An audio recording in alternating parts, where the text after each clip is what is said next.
Hello mga kabokals, update sa ating mga hito. Hello.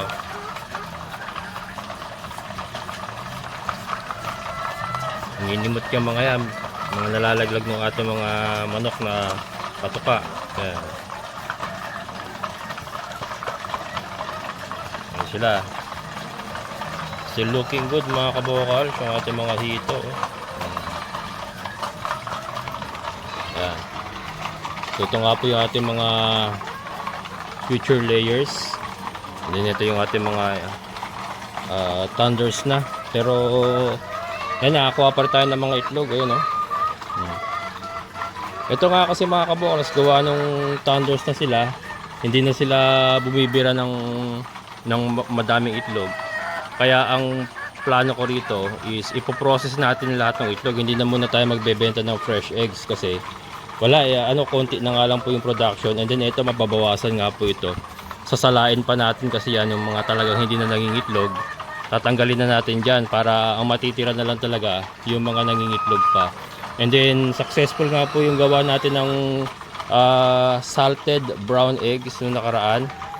So pwede nang gawing business kasi nakuha ko ng technique. Nasa pagpapakulo pala ang technique. Pero syempre yung ginawa natin putik, 50-50 ratio po yun sa nagtatanong. 50% asin, 50% yung putik na nuno sa punso. 50-50. And minarinate natin yun ng parang umabot na 17 days po yung niluto natin nakaraan. Pero okay, nasa pagluluto ang sekreto mga kabokals. Ayan, so pwede na natin gawing business. So ito nga ay yung mga nakakolekta nating itlog. Ito po iniipon na natin. Tapos ititimbangin natin yung mga pasok sa XL saka siguro large. Yeah, pwede. Yun yung gagawin natin salted egg. And then pambenta po, try kong magbagsak sa mga tindahan dito lang sa San Rafael, dito lang sa barangay namin, para hindi na ako maggasolina papunta sa San Jose del Monte. For now kasi wala naman tayong masyadong production pa. At ongoing po ang ating breeding. Pagka nakapag-breed na tayo, nakapamalit na tayo ng mga layers at makuha na natin talaga yung peak na laying stage nila uli, gamit po yung mga pamalit natin na bata, kaya po pwede na tayo mag-supply uli ng mga fresh eggs sa mga dati natin suki. Pero for now, yung itlog na maalat ang maganda kasi mapapataas natin ng value and mapapatagal natin ng shelf life niya. So, 'di ba? Hindi ko lang sure kung hanggang gaano kasi hindi ko pa nasubukan.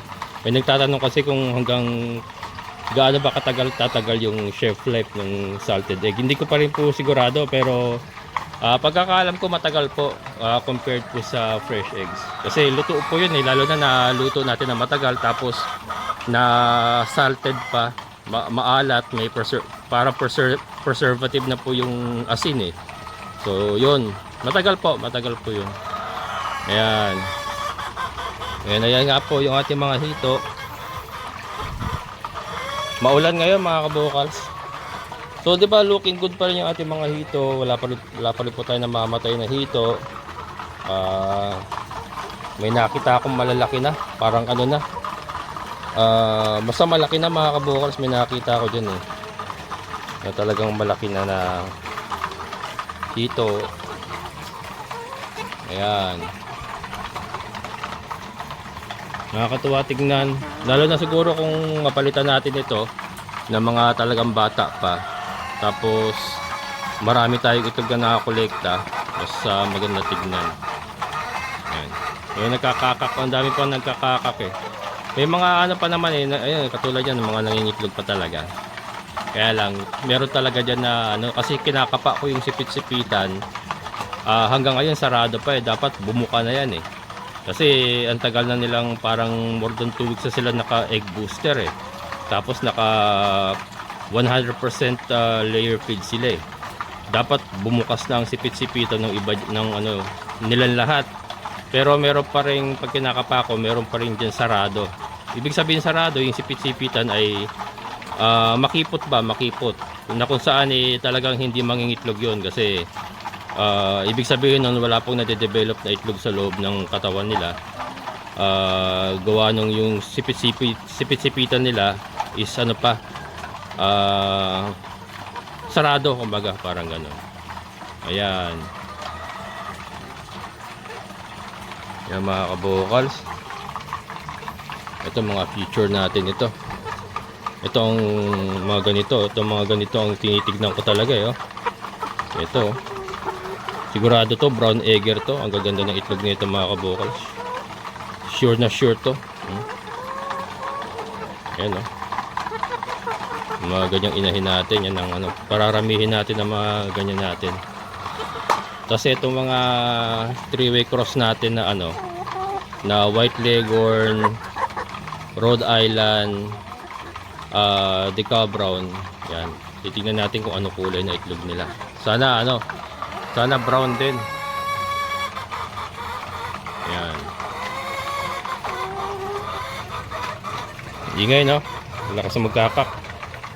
Ganda tignan dito mga kabukal. So, diba? Yan, may nangangamos na sa ano. Update ko kayo sa aquaponics natin. Na kaya lagay ng ating mga pakwan. Ang ganda na nung ano pala natin papaya natin. Yan. May pakita ko lang muna. Ating mga papaya. Kaya lang hindi ko pa nililinisan. Yan, ano pa. Sukal pa. Pero ayan na. Yung mga bunga na yung ating papaya. Ayan o. Dami o. Ngayon lang ako nakapagpabuhay ng magandang papaya dito. Ayan o. Tagal ko na nagsusubok magtanim ng papaya. Lagi na mamatay eh. Pero dito lang tayo nakapagpatubo ng magandang papaya. Ayan. Ilan niya? 1, 2, 3, 4, 5, 6, 6 mga kabokals. Siya may mga pahinugin tayong gagawin dyan. Mga pahinugin. Tapos yung iba, panggulay.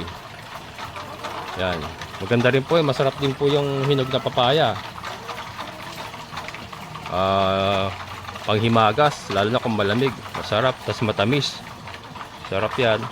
And maganda po yan sa ano, sa tiyan kasi fiber po yan. Talagang ano ka, malilinis ang bituka mo diyan. Fiber. Talagang pag kumain ka, sigurado kinabukasan, withdraw. Ayan. Yan, tara, labas tayo mga kabukals. At short vlog lang ito kasi aalis kami ni partner. Ihahatid ko siya sa Caloocan at uwi muna siya at schedule ng check-up niya. So yun, kahapon di tayo nakapag-vlog kasi sobra tayong busy. Ito, ipakita ko yung ginawa ko kahapon. Hindi ko na i-vlog kasi maulan. At ayan, medyo makalat kasi nga ito nilagyan natin ng yero dito. Lahat ng mga yero binaklas namin doon sa yung old chicken coop natin na to. Ito yung mga nakuha namin yero. Nilagay ko rito lahat. Kasi yan na, nilipat ko na rito yung ating chopper. Yan na yung magiging istasyon ng ating chopper. Yan yung drum natin, yung mga molasses natin. Ayan. Tapos ka na, Kanor? Ayan, tapos na kumain sila, Kanor. Kasi lilipat na natin dito yung ano. Ito, binakante natin. Dito galing yung chopper natin eh. Binakante ko na. Ililipat na natin dito yung tatlong anak ni Trisha. Ito yung ating mga future inahin, no? Lalaki na. Itong problema ko, medyo sumisikip na sila rito. So, mangyayari niya pagka lumaki na yung tatlong anak ni Trisha dito na ibenta natin, hahatiin ko naman na ito. Maglalagay na tayo dyan. So, ganyan po mangyayari yan. Sumisikip na sila rito, eh. Lalo na si Mayora, napakalaki na, oh. Baboy na talaga, eh. Yan. Si Kimberly. So far hindi umuulit maglandi si Kimberly. Mukhang nakuha ni Kanor. Ewan ko lang ha. Tignan natin. Pero hindi umuulit pa eh. Parang lumagpas na sa 21 days eh. Hindi pa umuulit uli eh. Mukhang nakuha na ni Kanor eh. Pag kaya po umabot ng 1 buwan mahigit at hindi umulit maglandi, buntis na yan.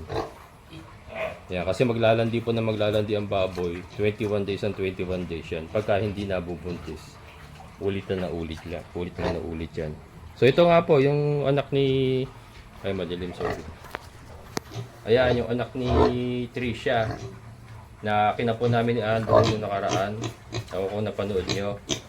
Ayan po, yung tinurukan natin ng antibiotic at saka ng ivermectin. O ipapatinner natin yung mga yan. Nakapo na po yan. Yan po ang ilalagay natin doon sa binakante nating kulungan. Kaya yun po yung pinag-aabalaan ko kahapon. Ipa-vlog ko dapat kahapon, kaya lang maulan kasi ang hirap yung cellphone natin hindi naman kasi waterproof ito. Mahirap mag-vlog ng umuulan kaya hindi ko na i-vlog. At wala po tayong upload kahapon. Yan, ito si Tyson mga kabukals. Grabe yung katawan ni Tyson mga kabukals. Solid na solid Talagang pang wrestling Yan po si Tyson. Ang ating future barako. Solid na solid Lakas kumain Ubus na yung kanyang pagkain. Yan po yung napurga na natin ng pangalawang beses din.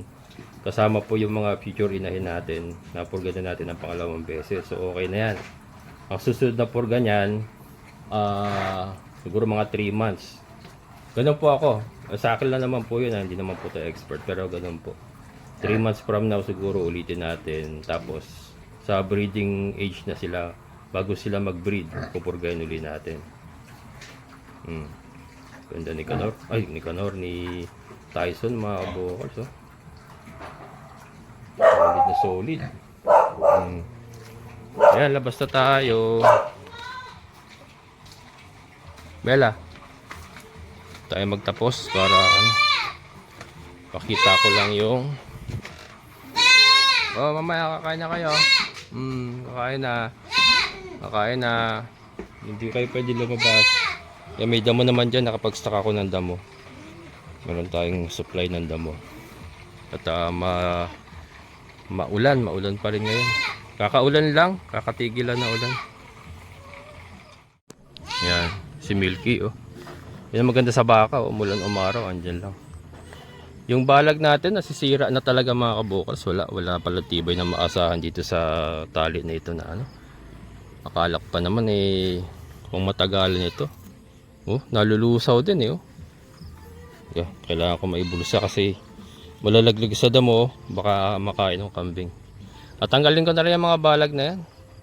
Titira ko ulit alambre tapos siguro bili ako ng yung nylon na para matibay. Yung ating mga patola, hinaaya ko parang pa-expire na pero ayun, namumunga pa rin yung mga patola na. Kaya lang parang pa-expire na sila. So tatanggalin na natin yung patola. Lumagpas na ito Bumaba na ito ito yung mga pakwan mga kabukals. Meron tayong may bunga rito. Kaya lang ayan may problema. Ito malaki na ito. Ayan, malaki na itong isa na ito. Ito nyo ba? Ayan meron akong isa dito na ayun, sinira ng insekto Ito nalusaw mga kabukals. Lusaw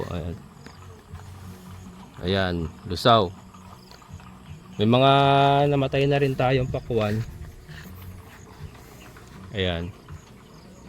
May bunga pala ito dito. Ito may bagong bunga. Ayan. Kasi maraming may mga namatay na rin. So papalitan ko na lang ng kangkong yan muna mga kabukals. Kakangkungan natin kasi rainy season kasi. Siguro talaga ang pakwan talagang sa tag-init talaga. Ito naman sinubukan lang natin. Pero yung mga namumunga pa, katulad nito maganda pa tubo. Ayan lang natin. Pero yung mga patay dyan, papalitan na natin ng kangkong na lang muna. Kasi kailangan ko yung halaman na tuloy-tuloy ba para sa filtration ng ammonia natin sa fish pond. Yan, hindi na muna tayo mag-experiment ng iba. Kangkong kasi diretso ang kangkong. Sabi nga, plant once, harvest forever. Hindi, tuloy-tuloy kasi yan And damo, Paragus grass mga kabukals Paragus grass na lang kaya tanim ko rito. Hindi. Ayan.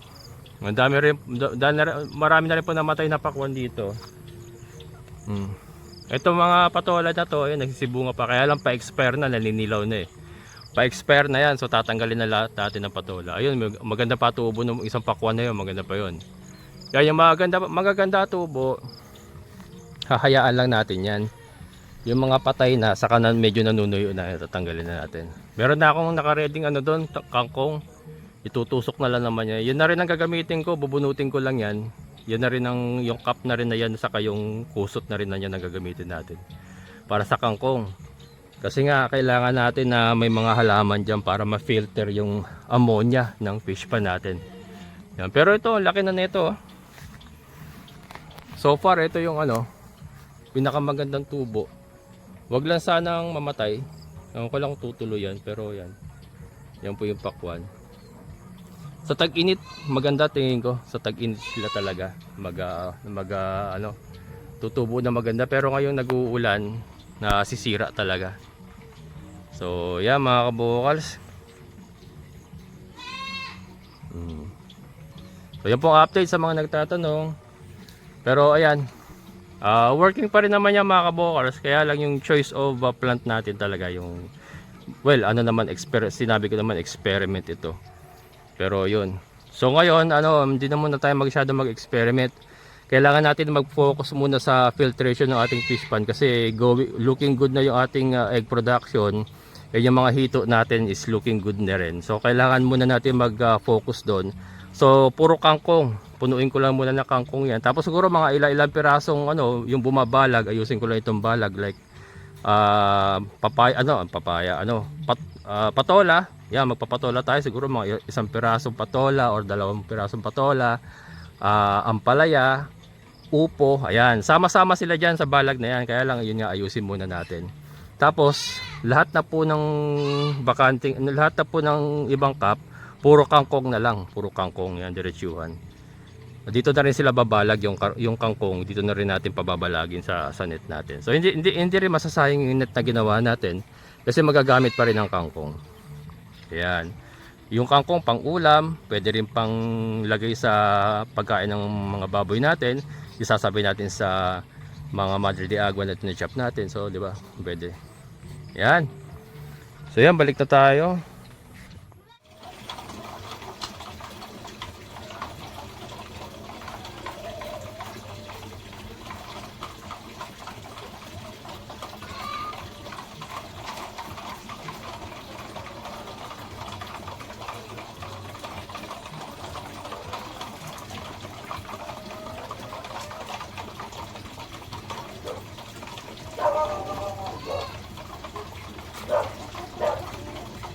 Yan.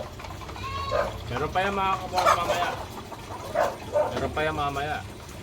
So, yan, bago tayo magtapos, shout out muna tayo. Yan. Shout out. Yan, shout out kay